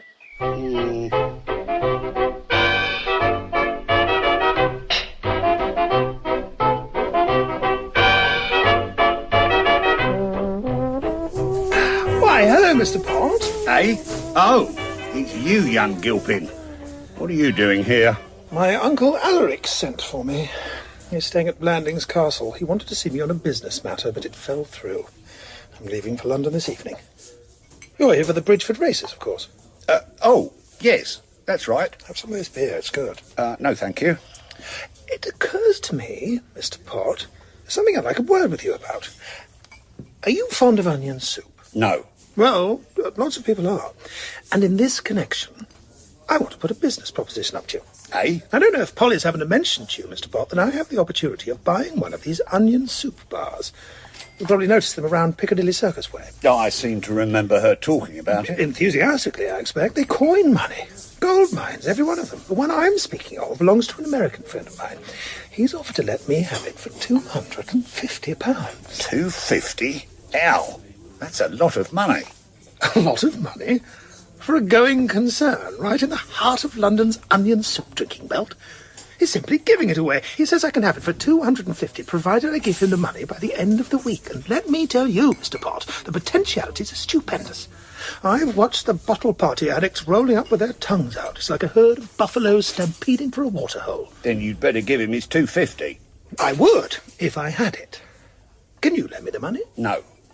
Well, of any interest you like. No, sir. Include me out. You can't say you haven't got it. I have got it, and more. Then why? I'll tell you why. Because if I give it you, you'll go and talk my dear daughter into marrying you. Polly's easily led. Anything to make people happy. And then the bitter awakening, because after all, young G, what are you? Just a poet. Polly can do better. I'm sorry you dislike me. No, it's not disliking. It's disapproving of. My dear daughter ought to marry a man of substance. This Horace Davenport now. Horace? Yeah, it's all very well to say Horace in that tone of voice. Now look here. You. Oi, you. What? Oh, good heavens. Good afternoon. Mr. Davenport, is it not? Delighted to see you. But what are we doing here? I thought we had decided to go and take a rest cure at Bournemouth. Cut that wee stuff out. Not in the mood. Oh. This is not the delightfully receptive Horace Davenport of our previous meeting when you confided in me about those hallucinations of yours. I tell you, cheese it. I beg your pardon? My gosh, you jolly well ought to. It may interest you to learn that I know all. Indeed? Yes. You are not Sir Roderick Glossop. You're Valerie's Uncle Fred. I met someone in London who knows Glossop, and I've had him described to me in pitiless detail. My dear fellow, you are perfectly right. I am Valerie's Uncle Fred. And I wasn't suffering from any hallucinations. It was Pongo Twistleton and Polly Pott that I met in the hall that time. Nice thing you three blisters did to me, making me think I was off my rocker. No doubt you're feeling much relieved. What I am feeling, if you must know, is pretty dashed shirty. I can only say that I am sorry, but it was military necessity. Let me explain why we're all visiting Blandings Castle incognito like this. We are hoping that Polly may succeed in winning the Duke's heart without his knowing who she is, thus paving the way for her marriage to your cousin Ricky. We could not trust your open, honest nature not to give the show away. But I thought Ricky and Polly had split up. Far from it. It is true there was a temporary rift, but Ricky is once more 100% the devout lover. Then why does he want to murder me? He doesn't. He does, I tell you. He's got the idea that I'm a kind of... Who was that chap with such a devil with the other sex? Donald something. Donald Duck. Donald Juan. Don Juan, that's the fellow I mean. Unless I can convince Ricky that I am not a Don Juan and not up to any funny business with Polly, the worst will happen. I appear not to be abreast of the stop-press situation. You had better tell me your story. This Horace Davenport, he's the nephew of a duke. Well, if we're being snobs, so am I the nephew of a duke, the same duke, Dunstable, as a matter of fact. Aha, but your ma hadn't the stuff, and Horace's pa had. Mr. Pott, let me put it this way. If ever there was a pot-bellied little human louse who needed to have the stuffing kicked out of him and his remains jumped on by strong men in hobnailed boots, it is you, Mr. Pott. If ever I see a mob in the streets setting on you, I shall offer to hold their coats and stand by and cheer. All right, young G. There is such a thing as going too far, and you have gone it. No wonder Polly is now seeing Horace Davenport. I will take my refreshment elsewhere. What? Seeing Davenport? Nonsense. I don't believe a word of it. I will wish you a very good afternoon, and there's an end to it. All right. If you want the thing in a nutshell, then, Valerie is in full possession of the facts concerning your goings-on, and she's coming here tomorrow at the latest. Valerie, coming here? I thought that would touch you up. Not at all. I'm always glad to see my dear niece, always. You have run into her again, then? I met her at a restaurant in London last night, by chance. Well, I was telling Valerie how miserable I've been since she handed me the mitten. I saw her eyes soften, and a tear stole into it. The next moment, we were locked in a close embrace. And then? Then it turned out that a friend of hers knew Sir Roderick Glossop. Her description made it clear that you couldn't be him, so it seemed pretty obvious that he must be you. Remorseless reasoning. The outcome was that Valerie's intention is to breeze down here and expose you to one and all. And I saw what I had to do was make an early start and get here before she did. Because, you see, though all is forgiven, she still seems a bit curious about Polly. You mean about your relations with her? Yes. So as soon as I could manage it, I drove here to tell Polly to clear out while there was yet time. Very shrewd. I phoned her from the Emsworth Arms, arranging a meeting at the castle gate. I then drove there. And? I found Ricky on the back of my car, frothing at the mouth. On the back of your car? Yes. He stowed away. As I climbed down from the front, he climbed down from the back and made a dive at me. It must have given you a start. It did. He wouldn't let me back in. I had to leave him standing guard over my car, and I walked up to the front door. And having missed Polly, the best I could do was sneak up here. Right. Polly shall be removed from Blandings before Valerie arrives. Indeed, I rather think that none of us will be here to welcome the dear girl. If Valerie were in a position to report to GHQ, viz. My wife Jane, that she had found me at Blandings Castle posing as a brain specialist, the consequences might stagger humanity. So rest assured, my boy, that I will lose no time in collecting my young associates, and you shall drive us back to London. But how can I get at the car? I think I shall be able to adjust your little problem with Ricky satisfactorily. I would suggest that you remain here till my return. If you prefer to hide in the cupboard in case your uncle the Duke happens to look in, by all means do so. Make yourself at home.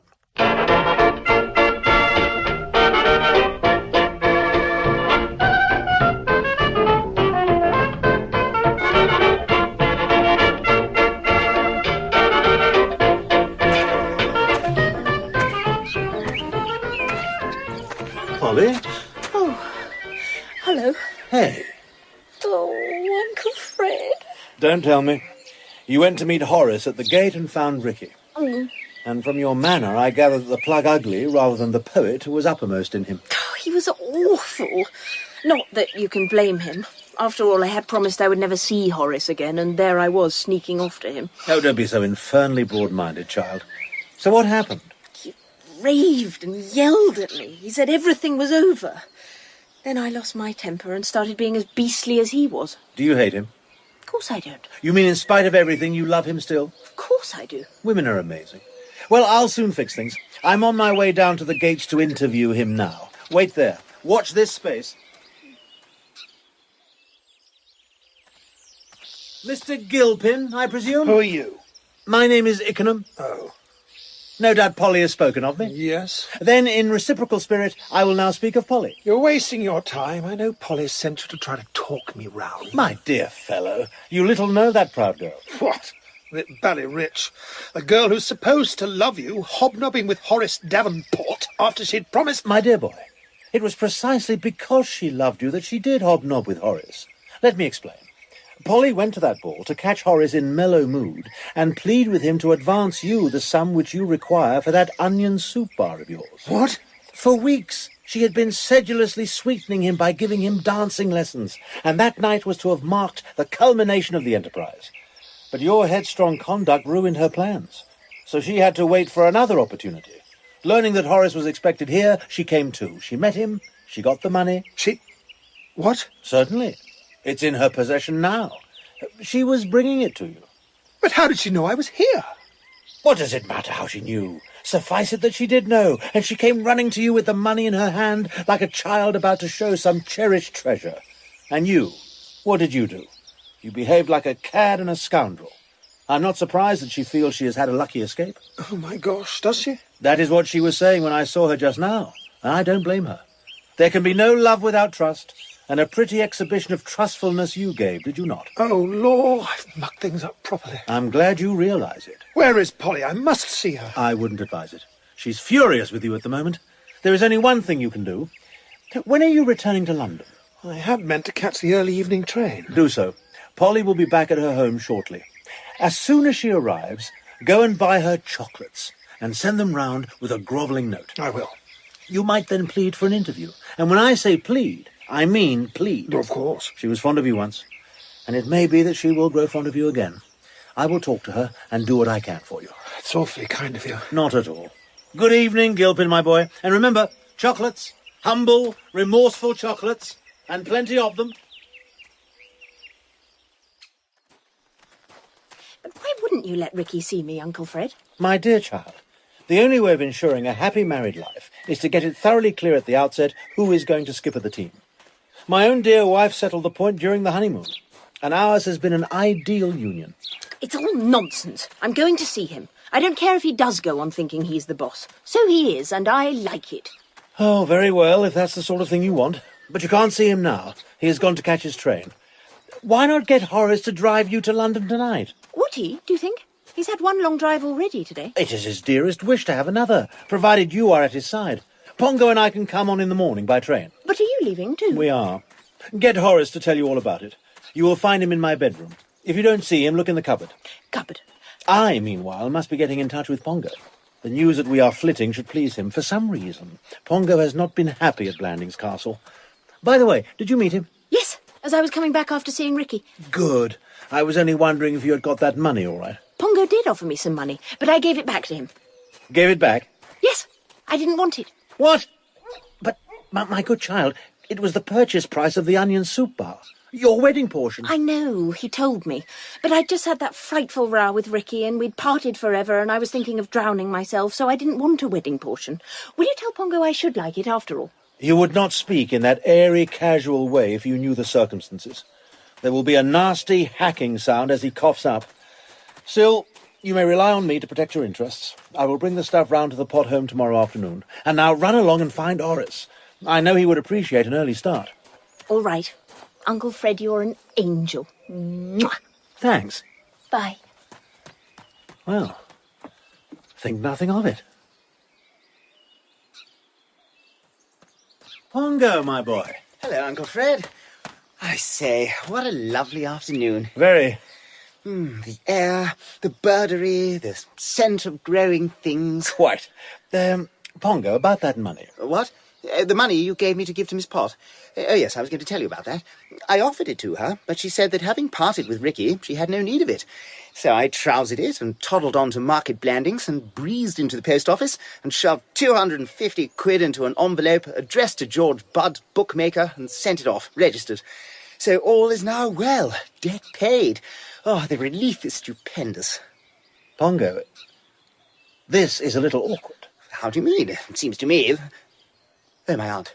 Don't tell me Polly's changed her mind and wants the stuff after all. I fear so. You mean she's made it up with Ricky? Yes. And needs that money to get married on? Exactly. I told Ricky the money was actually in her possession, and he went off to catch his train with golden visions of soup-swilling multitudes dancing before his eyes. I told Polly I would bring her the stuff tomorrow, and she went off singing. It is not going to be pleasant to have to reveal the facts. What's to be done? I have it. Mustard. Eh? Mustard pot. We must unleash mustard once more. At Bosom? Not at Bosom. People who play Persian monarchs with mustard in the afternoon are seldom in a frame of mind to play again in the evening. Lord Emsworth is the man. Old Emsworth? Oh, I say, dash it. I know what you mean. One ought to draw the line at nicking a kindly host. But in a crisis like this, one must sink one's finer feelings.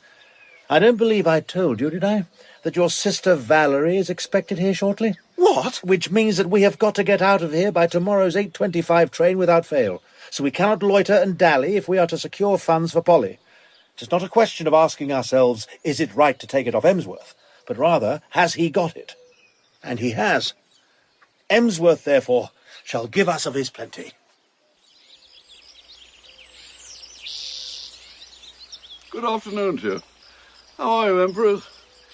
Had your tea? Come along. I've got something for you. Come on. Huh? What? Where are you? What? Oh. My pig. Where's my pig? Emperor? My pig!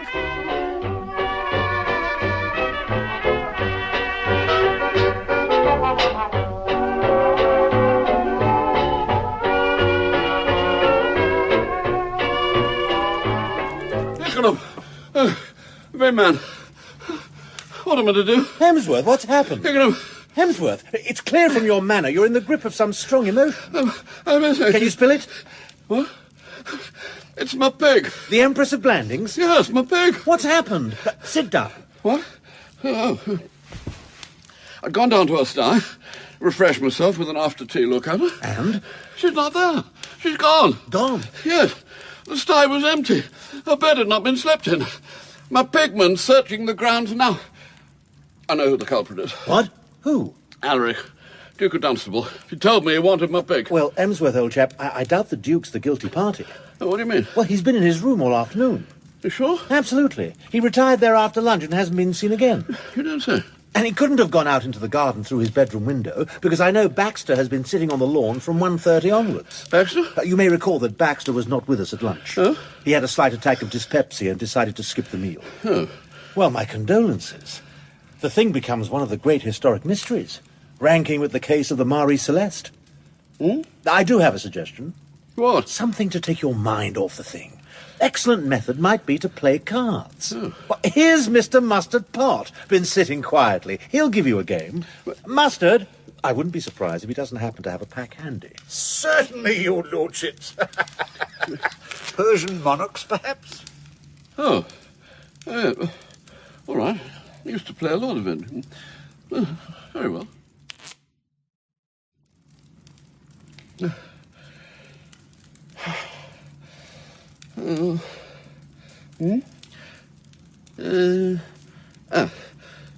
Jack of... 10 of... oh, dear. Oh, Lord. Oh, bless myself. Oh, Mr. Pot, you've won every coup. Yes, I'm so sorry, your lordship. Well, thank you for a pleasant game. Yeah, fortunate we've not been playing for money, well, otherwise I might have lost a considerable sum. Eh? Ah. A very good evening, too. Oh, Lord, I. Yes, indeed, Mustard. This has never happened to me before. I definitely said a tenner a coup, but I guess he was thinking about his pig all the time. Oh, hello, Your Grace. Would you care for a game of Persian monarchs? No? What's going on? Hello, Glossop. Dunstable, Mr. Pot here was just suggesting a game of Persian monarchs. I don't play, but... Persian monarchs, be delighted. Had a boring afternoon. Just left my room for a few minutes. Game of Persian monarchs is just what I would enjoy. Excellent, Your Grace. I'm obliged. Please be seated. A tenner a coup. I say a tenner a coup. Very well. Yes, I was rather gifted at this pastime as a young man. Get on with it.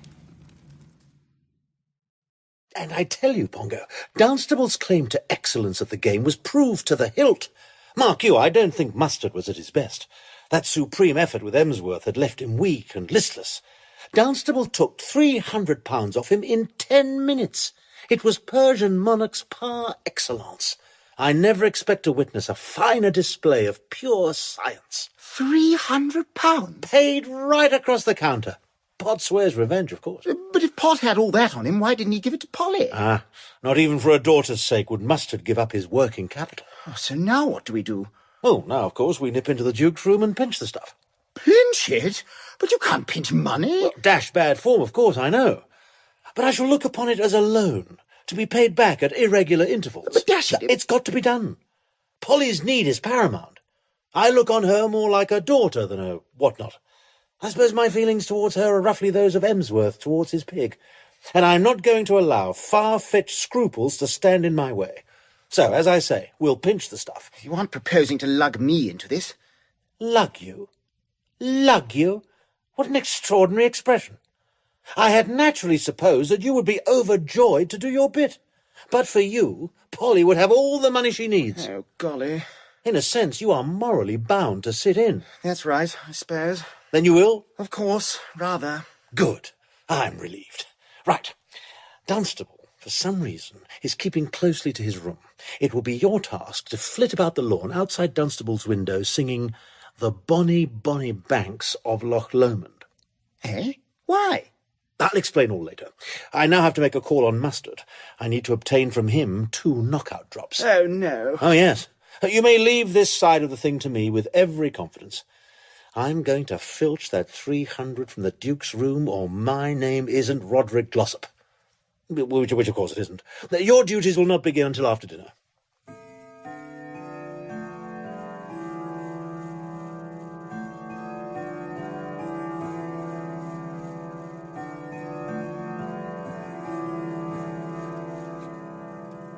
Oh! Ah, my dear Mr. Baxter. What do you want? I just dropped in to offer condolences. How are you? Oh. A touch of the collywobbles, I understand? Oh, too bad, too bad. We all missed you at lunch, and there was a great deal of sympathy expressed. By myself, of course, no less than the others. I can do without your sympathy. Can any of us do without sympathy, Baxter, even from the humblest? Mine, moreover, takes a practical and constructive form. I have here a tablet which I guarantee will make you forget the most absorbing stomachache. You take it in a little water. I see you have a tumbler there. I place the tablet in it, so I fill with water. Thus, I stir, I mix, and there you are. Drink it down, and let's see what happens. It's obvious that you've come here in the hope of getting round me. You want something. Merely to see you your old bonny self again. You're trying to conciliate me, and I know why. You've begun to wonder if the hold you suppose yourself to have over me is quite as great as you imagined. Beautifully expressed. Oh, let me tell you at once that you have no hold over me. Since our conversation in the billiard room, the whole situation has changed.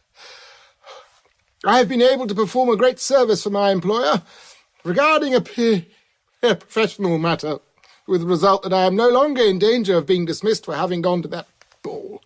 So I may as well inform you it is my intention to have you turned out of the house immediately. Oh! My dear fellow, you're in pain. You had better drink that mixture. Get out! Very well, since you wish it. Oh, I beg your pardon. Hello. Hello. Want anything? Only dinner, Bosom. Oh, well, it'll be ready in a minute. Jolly good. Toodaloo. What was that bird after, Baxter? I kicked him out, Lord Bosom, before he could tell me. Ostensibly, his purpose was to bring me something for my indigestion, a tablet, he put it in that glass. What he was really up to, of course, was a request that I would refrain from exposing him as an impostor. But you can't expose him, can you? Wouldn't you lose your job? There is no longer any danger of that. The situation has changed. Changed? Ah. Then now I'm in a position to set about these impostors as impostors should be set about.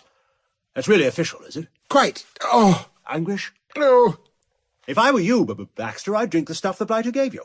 The fact that a chap is an impostor doesn't necessarily mean he can't spot a good stomachache cure when he sees one. Oh. Down the hatch with it, my writhing old serpent, with a hey nonny nonny and a hot cha-cha. No! All right, I'll do it. Hand me the glass. Here you are.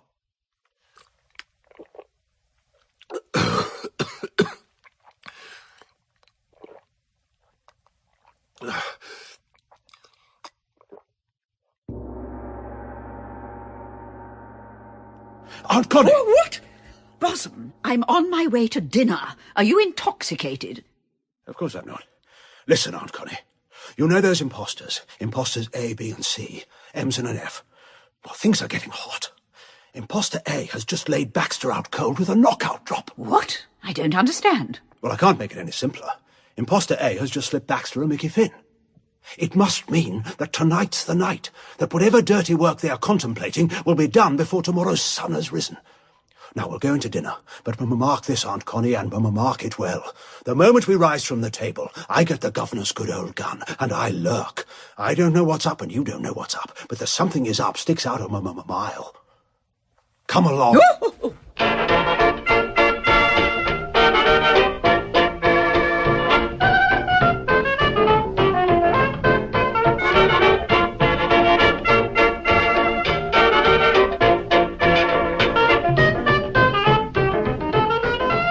At 20 minutes past 9, the Duke of Dunstable, who had dined off a tray in his room, was about to savour his coffee and the generous glass of brandy liqueur that had been brought to him by Beach the butler. But he was anxious. The failure of Rupert Baxter to report for duty and drive the pig to Wiltshire was affecting him.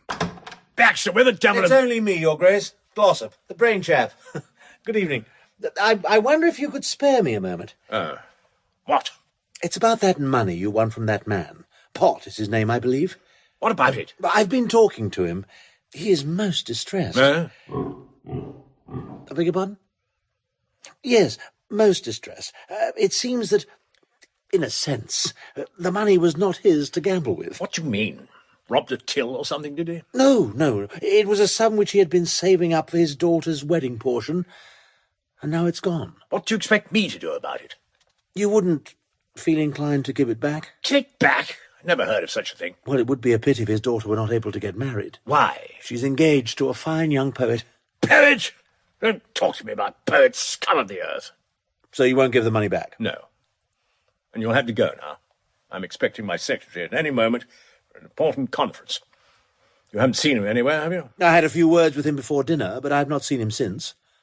Ah, there he is, no doubt. Eh? Someone knocked, I think. What? I didn't hear anything. Baxter, is that you? There we are. Jolly Mickey Finn. Jolly good. Nobody there. Ah, then I was mistaken. Well, I will be leaving you. Good night, my dear fellow. Tinkety. Tonk. Where the devil is he?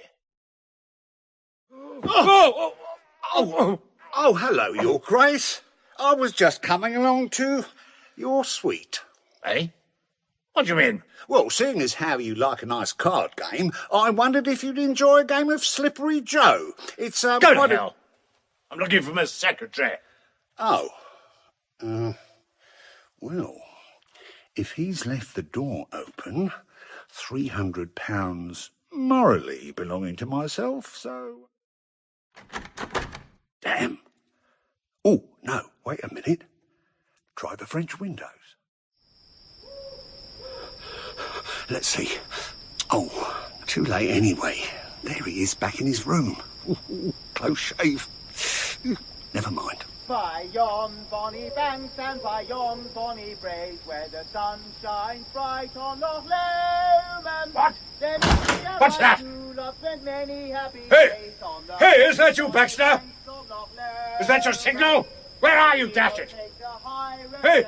Dash it, Baxter! Where the devil are you? Baxter! Baxter, I say! Baxter! Well, thank you, Your Grace. In you go, Pot. Now, where's my 300? Eh? Ooh, someone coming. Embarrassing. Right, dive for the bathroom. Ah, and well sung, Pongo. What artistry. Never seen a duke move quicker. Now, where's that wedding portion? What? What? Oh, I say, mustard. Oh, your lordship. Give me that brandy. No, my mustard, stop. No, not that. Oh, too late. Oh,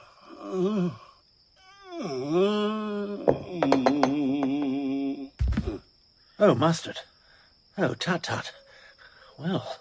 Hello. Ha! The bosom, old thing, I say. What's going on? Well, I'm dashed. Here's a nice state of things.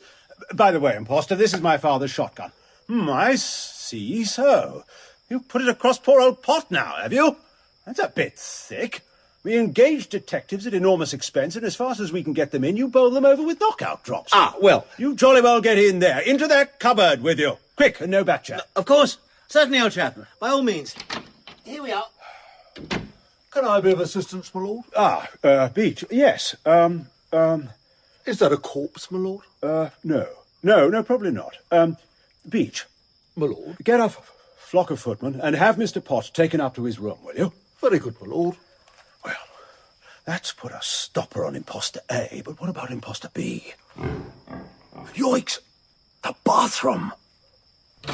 All right. Come out at once. You hear? I have a shotgun. Oh, my golly. The governor's pig. Hello. No, get away. Careful. Oh! No, just an accident. Sorry. No, sorry. What's going on? Indoor artillery practice? What? Bosom, what's been happening? The governor's pig. What? My pig! Got him, my pig! What? My pig! No! Wait! No! Wait, my beauty! Empress! Wait for me! Clarence! Clarence! Oh. Bosom. Is that a corpse? Quite all right, Aunt Connie. Just an accident. Accident? I mean the gun going off. Sorry you were troubled. No, not a corpse. Just, a comatose. What? Insensate, don't you know? What has been happening? Yes, I thought you'd want to know that. Well, it was like this. Oh, be quiet, Bosom. All quite simple and in order. I thought the Duke had been murdered. No such luck. By the way, I wonder where he's got to. Here's Beach. He'll tell us. Do you know where the Duke is, Beach? No, my lord. Pardon me, my lord. Milady, John and Henry are here to carry out the removal of the gentleman. Oh, yes, proceed by all means. Thank you, my lord. Ready, John? Yes? Your end. Down a bit. Easy. Pardon me, milady. Yes, Beach. A Miss Twistleton has arrived, milady. Miss Twistleton? Twistleton? That's the girl who gave Horace the raspberry. What can she be doing here at this hour? That we can ascertain by seeing the wench. Where did you park her, Beach? I showed the lady into the drawing room, my lord. Then ho for the drawing room. Oh, Beach, can you use a gun? As a young lad, I was somewhat expert with an air gun, my lord. Well, take this. It isn't an air gun, but the principle's the same. You put it to the shoulder and pull the trigger thus. So sorry. I forgot that would happen. It's silly of me. Now I'll have to reload. There's a miscreant in that cupboard, Beach, who wants watching like a hawk. And I shall require you to stay here and see that he doesn't get out. Here's the gun. Lord, at the first sign of any funny business on his part, such as trying to break down the door, whip the weapon to the shoulder and blaze away like Billy. You follow me, Beach? Yes, my lord. Then pick up the feet, Aunt Connie, and let's go. 'Twas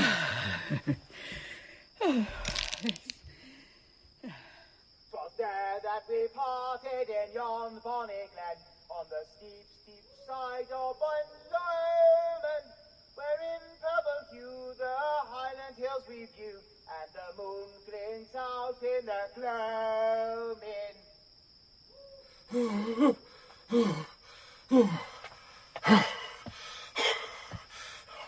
What the devil's this? A butler toting a gun? What do you mean, you fella? Invading my private apartment with a dash-straight cannon? Your Grace. Don't point that thing at me, sir. Put it down and explain. I must apologise for my presence, Your Grace, but I was instructed by Lord Bosom to remain here and act as his deputy during his temporary absence. I am informed by his lordship that he has deposited a miscreant in the cupboard. A what? Something, I gather, in the nature of a nocturnal marauder, Your Grace. His lordship gave me to understand that he discovered the man in this room and, having overpowered him, locked him in the cupboard. Which cupboard? I believe this is the safe deposit in question, Your Grace. My God! All in among my spring suits. Let him out at once. I'm not going to have smelly miscreants ruining my clothes. Let him out immediately. Very good, Your Grace. I'll throw the door open, and you stand ready with your gun. Now then, when I say 3. 1, 2, 3.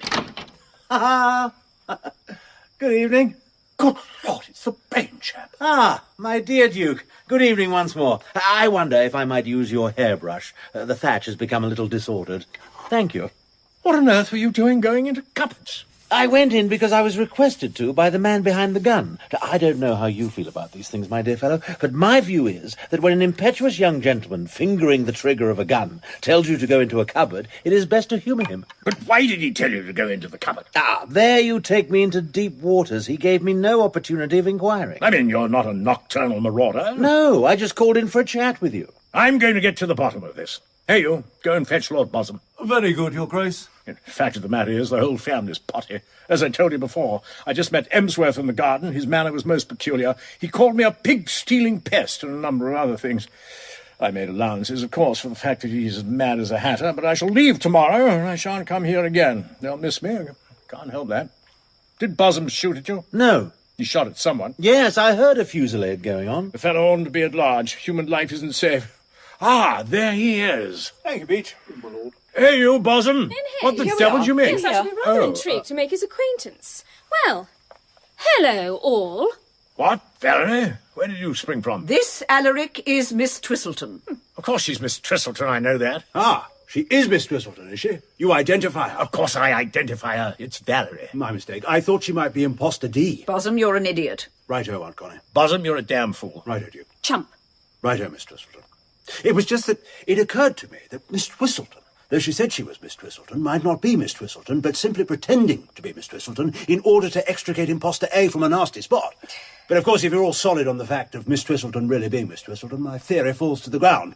Sorry, Miss Twistleton. Bosom, will you please stop drivelling? Righto, Aunt Connie. And now perhaps you'll explain, young cloth-headed Bosom, what you mean by shutting your father's guests in cupboards. Do you realise that the man might have messed up my spring suits and died of suffocation? We came to let Lord Ickenham out. Let who out? Lord Ickenham. How do you mean, Lord Ickenham? I now know this to be Lord Ickenham. Yes, I am Lord Ickenham, and this is my favourite niece. I'm your only niece. Perhaps that's the reason. What? I don't understand all this. If you're Ickenham, why didn't you say you were Ickenham? Why did you tell us you were Glossop? Precisely. I'm waiting for Lord Ickenham to explain his extraordinary behaviour. Me too. And he played a confidence trick on me in London. My dear fellow, merely an experiment in the interests of science. I sent your wallet to your home, by the way. You will find it waiting there for you. Oh, really? Oh, I'm glad to hear that. I value that wallet. Right. I will now ask Lord Ickenham to explain why he came to Blandings Castle pretending to be Sir Roderick Glossop. It's a long story. We have the night before us, Uncle. And why did he lay out Baxter and our detective with knockout drops? Please, Bosom. Yes, as I say, it's a long story, but if you're sure it won't bore you... No, not at all. We shall all be most interested. So will Aunt Jane when I tell her. My dear child, you mustn't breathe a word to your aunt about meeting me here. Oh, no. Emphatically not. Lady Constance will agree with me, I know, when she has heard what I have to say. The explanation of the whole thing is absurdly simple. I came here on Emsworth's behalf. I do not understand you. I will make myself plain. Emsworth came and told me a strange and romantic story. And now you're telling us one. My dear. Thank you. It seemed that he had become sentimentally attached to a certain young woman. What? Why, dash it, he was 100 last birthday. Your father is a man of about my own age. I should describe him as being in the prime of life. Exactly. I often say that life begins at 60. So do I, frequently. That, at any rate, was how Emsworth felt. The fever of spring was coursing through his veins. He conceived a deep attachment for this girl and persuaded me to bring her here as my daughter. What? You mean that my brother is infatuated with that child? It was his dearest wish to make her his bride. What? And he asked me as an old friend to help him. He anticipated that there would be opposition to the match, and his rather ingenious scheme was that I should come to Blandings Castle posing as the Sir Roderick Glossop who was expected, and should bring the girl with me as my daughter. His idea, shrewd, however one may deplore it, was that you, Lady Constance, would find yourself so attracted by the girl's personality that the task of revealing the truth to you would become a simple one. He relied on her, I quote his expression, to fascinate you. Oh, did he? Who is this frightful girl? She is the daughter of a retired bookie. My God! Yes, well, Emsworth came to me and proposed this scheme, and you can picture my dismay as I listened. Argument, I could see, would have been useless. The man was obsessed. Have you ever thought of writing fairy stories? No, I can't say I have. Never mind all that, dash it. Get on, get on, get on. So, I did not attempt argument. I agreed to his proposal. And shall I tell you why? Yes, do. Because a sudden thought had struck me. Was it not possible, I asked myself, that if Emsworth were to see this girl at Blandings Castle, with the portraits of his ancestors gazing down at her... I see what you're getting at. You thought it might cause him to take another look at the frightful little squirt and realize he was making an ass of himself. Exactly. And that is just what happened. The scales fell from his eyes. This evening he told her it could never be, and she has left for London. Then dash it. Everything's all right. Thank heaven. I'm afraid you are both overlooking something. There are such things as breach of promise cases. What? I fear so. He tells me the girl went off muttering threats. Then what's to be done? Lady Constance, you must make a financial settlement with her. Buy her off? That's the way to handle it. You can always buy these females off. I recollect when I was at Oxford. However, that is neither here nor there. The point is how much. Well, £300 would seem a fortune to her. In fact, I think I might be able to settle with her for £250. Oh, that was the sum my potty nephew was asking me for this afternoon. Fancy. Well then, Lady Constance, if you will give me £300 to be on the safe side, I will run up to London tomorrow morning and see what I can do. I will write you a cheque. No, don't do that. Roll the money about in front of her in solid cash. I remember that time at Oxford. No, I happen strangely enough to have the exact sum in this very room. Why, so you have. We were talking about it not long ago, weren't we? Here you are. Take it. See what you can do. And if more is required... Thank you. This should be ample. But there is one other thing. This unfortunate infatuation of Emsworth's must never be allowed to come out. No, dash it, of course not. Emsworth's as potty as a March hare, but naturally we don't want the world to know it. We should be the laughing stock of the county. Exactly. But there is one other danger. It is possible, Valerie, my dear, that you have been thinking of telling your aunt on her return from the south of France that you met me here. It is just possible. You mustn't do it, my dear. It would be fatal. If she discovered that I had disobeyed her instructions, I should be compelled, in order to put things right for myself, to tell her the whole story. And, Lady Constance, my dear wife has just one fault. She's a gossip. In a week, the story would be all over England. Miss Twistleton, you are not to breathe a word to Lady Ickenham of having met Lord Ickenham here. Well, Oh, very well. Thank you, my dear. My favourite niece. Well, if you'll excuse me. Pongo, are you among us? Ready, Uncle Fred. Well, let it be known I'm now in a position not only to solve the tangled affairs of Polly Pot. Pot? What? Pot? What? But also to spend nearly 3 weeks in the metropolis with money in my pocket, moreover, to disperse on any little treat that might suggest itself. Eh, Pongo? Yes, Uncle Fred. Splendid.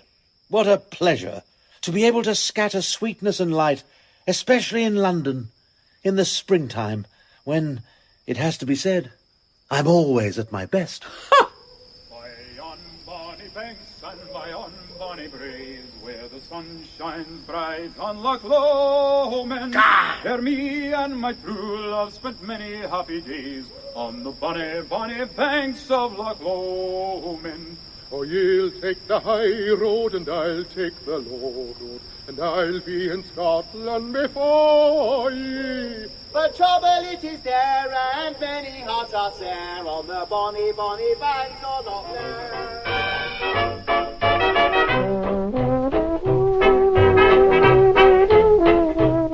In the final part of Uncle Fred in the Springtime by P.G. Wodehouse, Uncle Fred was played by Alfred Molina, Lady Constance by Patricia Hodge, the Duke of Dunstable, Christopher Neame, Ricky Gilpin, Rufus Sewell, and Rupert Baxter by Jared Harris.